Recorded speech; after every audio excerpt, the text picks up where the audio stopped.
नमस्कार, मैं हूं आपके साथ आयुषी शर्मा। आइए नजर डालते हैं आज की कुछ खास खबरों पर। ये फिल्म निर्माण की तरफ आपकी रुचि कैसे बढ़ी? नहीं, मैं तो बेसिकली आर्टिस्ट हूँ और बचपन से बाबा साहब के विचारों से प्रेरित रहा हूँ।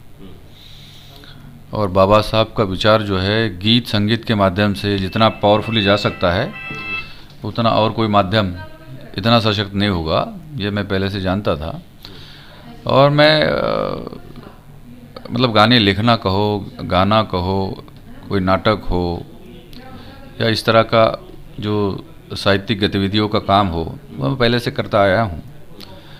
और इसलिए मैं बड़ा मतलब तैयार होके इस पूरी प्रक्रिया में तैयार होके निकला हूँ। है ना, पहले से आपने सोच रखा था कि रिटायरमेंट के बाद मुझे इस फील्ड की तरफ जाना? खैर रिटायरमेंट छोड़िए, रिटायरमेंट तो एक ऐसा वर्ड है, वो मैं मतलब मुझे पसंद भी नहीं है वो। अम्बेडकरवादी नेवर रिटायर्स। अम्बेडकरवादी कभी रिटायर नहीं होता है, वो तो मरते दम तक काम करते रहता है, अगर वो अम्बेडकरवादी है तो, और सच्चा अम्बेडकरवादी है तो। तो मैं तो सच्चा अम्बेडकरवादी हूँ और मैंने पहले से तय किया था कि वाइल इन सर्विस भी काम करूँगा। सर्विस से रिटायर होने के बाद या सर्विस समाप्त होने के बाद भी यही काम करते रहूँगा। और मेरा जॉनर है, मैं करता रहा हूँ, अब आगे भी करूँगा।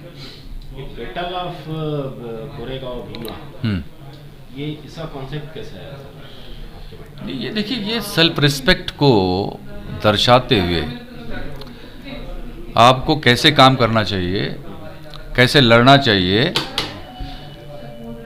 ये सिखाने वाला प्रोजेक्ट है। ये बाबा साहब के उस विचार को दिखाने वाला प्रोजेक्ट है कि जो लोग अपना इतिहास नहीं जानते वो कभी इतिहास नहीं बना सकते। तो भीमा कोरेगांव की लड़ाई आप जैसा आप जानते हो, 500 महारों ने 28,000 की दूसरा बाजीराव पेशवा की फौज को हराया था। और जहां अंग्रेज़ों ने हथियार डाल दिए थे और सरेंडर करने वाले थे, हमारे महार सैनिकों ने यह कहा कि आप चले जाओ, हम तो इनको ठिकाने पे लगाएंगे, इनको धूल चटा देंगे। तो इसलिए ये जो युद्ध है बड़ा महत्वपूर्ण युद्ध है और ये आत्मसम्मान का रण संग्राम है। तो हमारे लिए फ़ख्र की बात है, हमारी नाक का सवाल है ये। और इसीलिए बाबा साहब जाते थे 1 जनवरी को, हर साल जाते थे वो।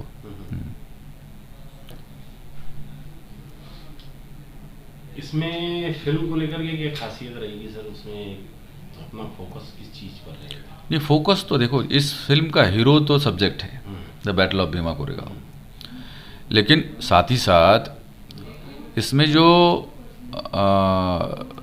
मतलब स्क्रिप्ट का जो कोर है वो बाबा साहब का जो नैरेटिव है ना, हमारे समाज का नैरेटिव है, नागवंशियों का जो नैरेटिव है, उस नैरेटिव को पावरफुल तरीके से ऐसे सीन्स का क्रिएशन करके और उनका फिल्मांकन करके पर्दे पे उतारना, ताकि लोगों को लगे, मतलब आइडेंटिफाई कर सके अपने आप को कोई भी।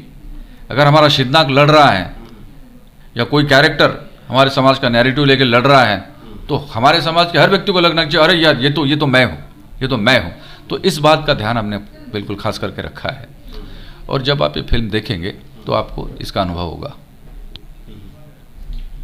ये आपने जैसे आपने भी कहा कि हम समाज के लोगों को प्रेरित करना चाहते हैं कि हम अपनी चीज़ों के लिए लड़ें, तो ये जो मोटो है आपका फिल्म का जी, तो इसमें ये सब चीज़ें फोकस की हुई होगी जी।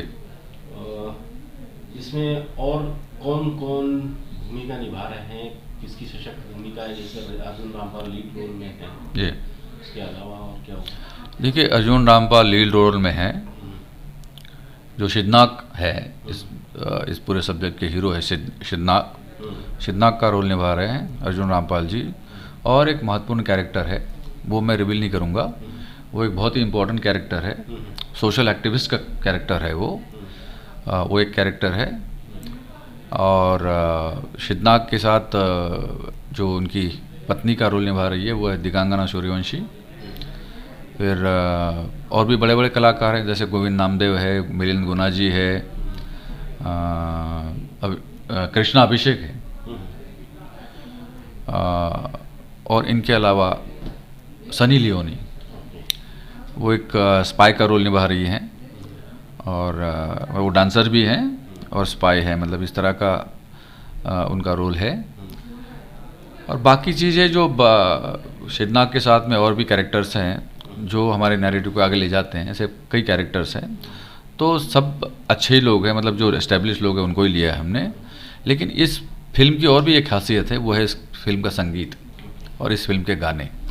जैसा कि आप सोशल मीडिया पे भी देख रहे होंगे, जो टीजर्स हमने लॉन्च किए हैं, इससे आपको पता चलेगा कि कितना ग्रैंडर के साथ में हमने इन गानों को फिल्म में लाया है। सारे गाने मैंने लिखे हैं और इसका म्यूज़िक मैंने और ललित सेन, हमारे दोनों की जोड़ी है, उन्होंने किया है। तो ये फिल्म जो है, एक तो सोशियो वॉर फिल्म है, लेकिन इस फिल्म के जो पॉजिटिव्स हैं या स्ट्रॉन्ग पॉइंट्स है, उसमें संगीत भी एक पहलू है इसका। गीत संगीत भी जो है इसके पहलू है, महत्वपूर्ण पहलू है, तो वो भी आप इसको देखेंगे। और साथ ही साथ जो है इस फिल्म में जो टेक्नीशियंस है वो बड़ा, मतलब बहुत स्ट्रॉन्ग साइड है हमारी। मिसाल के तौर पे, मतलब आपकी जो भी कहानी है पर्दे पे उतारना, उसके लिए लगता है डीओपी, कैमरामैन। तो कबीर लाल जिन्होंने कहो ना प्यार है, ताल जैसी बड़ी फिल्में की हैं, कई फिल्में की उन्होंने, तो ये डीओपी है हमारे, और बड़ा अच्छा काम उन्होंने किया है, और उसका इफेक्ट आप पर्दे पे देखेंगे। दूसरा, इस फिल्म के एक्शन डायरेक्टर अब्बास अली मुगल, जिन्होंने लगान जैसी फिल्म की है, पानीपत जैसी फिल्म की है, मतलब वो एस्टैब्लिश्ड एक्शन डायरेक्टर है, तो वो हमारा एक्शन डायरेक्टर है। Then art director Nitin Desai, ये भी, इनका भी नाम बड़ा है, तो वो नितिन देसाई हमारे आर्ट डायरेक्टर है। फिर क्रिएटिव डायरेक्टर्स हमने अपने साथ में रखे हैं, हमारे टीम में रखे हैं। आशु त्रिका जो स्वयं डायरेक्टर हैं, उन्होंने कई फिल्में की है, बड़ी बड़ी फिल्में की हैं। देन गजेंद्र हीरे, एक बड़ा नाम है गजेंद्र हीरे का, वो भी एडवाइज़र कम क्रिएटिव डायरेक्टर हैं। तो इस तरह की ये टीम है, और ये टीम वर्क है, कोई मेरा अकेले का काम नहीं, मेरा विजन है, मेरा डायरेक्शन है, और मेरे निर्देश पे ही ये सारा काम होता है। लेकिन जो कंटेंट क्रिएशन होता है, उसमें हर एक का योगदान होना चाहिए, टीम के हर मेंबर का योगदान होना चाहिए, तभी ये फिल्म अच्छी बनती है। केवल मेरे अकेले से नहीं बनेगी, है ना। तो मैंने खास करके इसका ध्यान रखा है कि सारे कंपोनेंट्स एक पावरफुल तरीके से, स्ट्रॉन्ग पॉइंट्स के तरीके से वो निकल के आए, ताकि वो फिल्म जो है बहुत ही अच्छी बने। आपकी तरफ से और समाज के लिए, और जैसे आप फिल्म में आए हैं, तो आपका क्या एक संदेश है? देखिए, मेरा संदेश इतना ही है कि राजनीति में हमारे जो लोग जा रहे हैं, जैसा बाबा साहब ने कहा था, अगर विधानसभा में जाओगे या पार्लियामेंट में जाओगे प्रतिनिधि बनकर लोगों के, और वहां जाके बोलोगे नहीं, समाज के लोगों की रक्षा नहीं करोगे, कुछ विषयों पे अपनी बात नहीं रखोगे, तो फिर आपका कोई फायदा नहीं। मतलब आप तो गूंगे बहरे हो जाओगे, है ना, मतलब गुलाम ही कहलाओगे। तो आज की स्थिति वही है। अब फिर अगर इन लोगों के भरोसे पे हमने छोड़ दिया, तो हम लोग कहाँ जाएंगे, समाज कहाँ जाएगा? कोई इसका होगा ही नहीं, कुछ नहीं होगा। वो जैसा बोलेंगे वैसा रहो। जैसे अभी प्रज्ञा ठाकुर ने अपना स्टेटमेंट दिया कि तुम तो शूद्र हो, तुम तो बस शूद्र करके रहो तुम। तो क्या ये इसकी अनुमति दे सकते हैं हम? तो अभी चारा क्या, विकल्प क्या है? विकल्प है समतावादी सांस्कृतिक आंदोलन, और इस सांस्कृतिक आंदोलन के माध्यम से हमारे लोगों को जागृत किया जाए, उनको ये बताने के लिए कहा जाए कि देखिए, अगर आप चुप रहे अभी, तो आने वाला समय बहुत कठिन है। संविधान खतरे में है, आपकी नौकरी खतरे में है, आपका आरक्षण खतरे में, आपके बच्चों का भविष्य, आपकी आने वाली पीढ़ी का भविष्य खतरे में है। तो क्या ऐसे बैठे रहोगे? हमें हाथ में तलवार नहीं लेना है, हमें हाथ में कलम लेना है, जो बाबा साहब ने हमको सिखाया है। हमें हिंसा का मार्ग नहीं अपनाना है, संविधान का मार्ग हमारा रास्ता है, और सबसे बड़ा रास्ता तो वही है। तो इस रास्ते पे चल के, जैसा बाबा साहब बोलते थे कि सांस्कृतिक काम जो है बहुत बड़ा काम होता है। बाबा साहब कहते थे कि मैं मेरे 10 भाषण और 1 गाना बराबर है करके। तो इसीलिए मैंने सांस्कृतिक आंदोलन की बात कही है। और आप देखेंगे इस आंदोलन के साथ में भारतवर्ष के सारे लोगों को जो अम्बेडकरवाद में विश्वास रखते हैं मैं जोड़ूंगा और एक बड़ी शक्ति उभर करके आएगी आने वाले समय में। आप देखेंगे। मैं लोगों से निवेदन करना चाहता हूं, देखिए मुझे मेरे व्यक्तिगत रूप में किसी चीज़ की आवश्यकता नहीं है, मुझे कोई अपेक्षा नहीं है, मुझे चंदे की ज़रूरत नहीं है, पैसे की ज़रूरत नहीं है, डोनेशन की ज़रूरत नहीं है, केवल आपकी उपस्थिति और आपकी सहमति की ज़रूरत है। क्योंकि इसी से संख्या बढ़ेगी। संख्या अगर बढ़ती है तो ये लोग डरेंगे हम लोगों से। पार्लियामेंट में या विधानसभा में कितने लोग जाएंगे इस आंदोलन के बाद में, वो तो आने वाला समय बताएगा। मैं राजनीति में नहीं जाऊंगा, मैं ये नहीं कह रहा हूँ, लेकिन जो लोग भी जाएंगे और एक स्ट्रांग पॉइंट बन के जाएंगे, जो खुलकर बोलने वाले लोग जाएंगे, तो उससे फर्क पड़ेगा हमें लगता है। तो इस देश की राजनीति को एक दिशा देने का काम ये समतावादी सांस्कृतिक आंदोलन कर सकता है, ऐसी मेरी मान्यता है। तो इसमें मैं काम करना चाहता हूँ, इसमें मैं लोगों से अपील करना चाहता हूँ।